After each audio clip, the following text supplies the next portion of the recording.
Okay, so Chief Justice John Marshall, 200 years ago in the Supreme Court, stated that the power to tax is the power to destroy.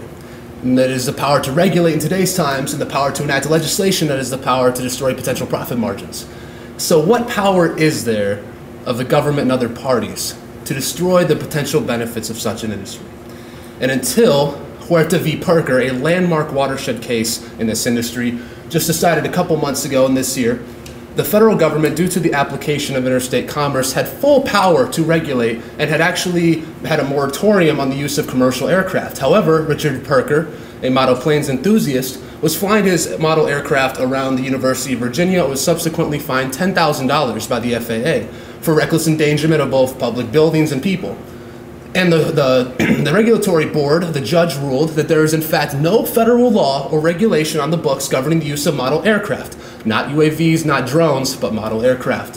Which the only regulation on the books being they cannot fly more than 400 feet. But other than that, there is no federal power to infringe on this until the FAA, the Federal Aviation Administration, is scheduled to unveil their model aircraft UAV regulation in September of 2015. And if you've ever worked with the federal government, as I know from having a father in the Federal Public Defender's Office, when they say they're going to unveil something by September of 2015, it's analogous to your dinner date on a Saturday night saying, honey, just wait downstairs and I'll be down in 5 minutes. It's not going to happen. And therefore, what other potential dangers are there if there's no federal power?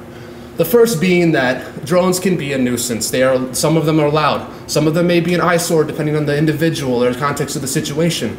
And on private property, United States versus Cosby, decided in 1946 by the Supreme Court, holds that he who owns the land has primary access to its enjoyment, and land includes the immediate accessible airspace. So with under 400 feet on private property, if a drone passes that private property not owned by that person, they may have a claim in court to nuisance.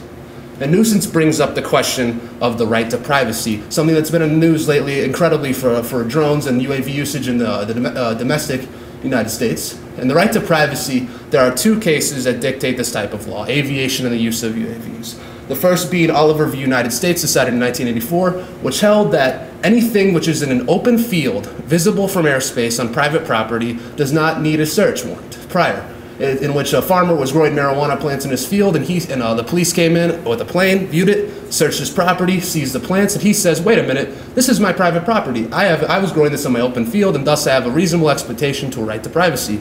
The court said no, and it built upon this doctrine in Kylo v. United States, saying anything in plain view of publicly accessible airspace, there is no claim to a right to privacy of that activity.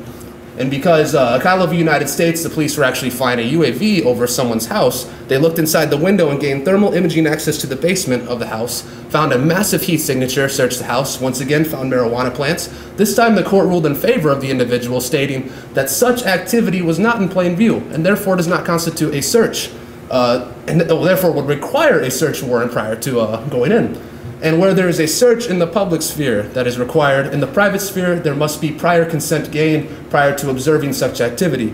In which then, I had the pleasure of drafting a privacy policy for this project, in which I laid out that we will not incidentally record any identifiable face, any identifiable voice, or anyone's data that may not be in plain view of publicly accessible airspace.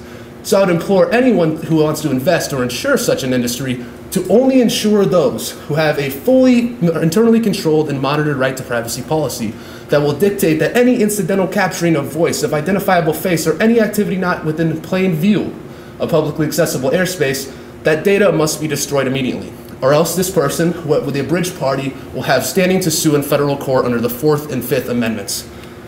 And so, what is left after the right to privacy is tort law. And torts range wildly from state to state and municipalities. And basically, because torts, this is an emerging industry in which there's not a lot of regulation, not a lot of case law in the books, claims will likely be governed by existing aviation tort law, which varies by state and municipalities.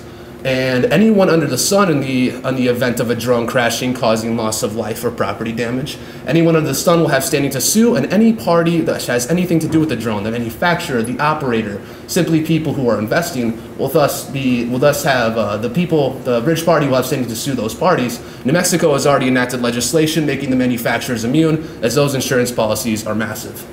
And so we have a unique opportunity in this industry due to the lack of regulation, due to the lack of legal precedent on the books. That it used to be that back in the 30s, back in the older times of America, it was the legal precedent that set the direction of the industry. As the New Deal we saw nationalized parts of our industry, got us onto the wartime economy to fight the empires of Nazi Germany and Imperial Japan. And now we see the exact opposite. We see the industry now with the lack of regulation and the exponential growth of technology in the 21st century. We are seeing the industry set the precedent before the legal framework can be set, and therefore, like the internet and telecommunications, the legal framework simply complements. So with the lack of regulation and a legal framework on the books, we have a unique opportunity that would be a tragedy to pass up.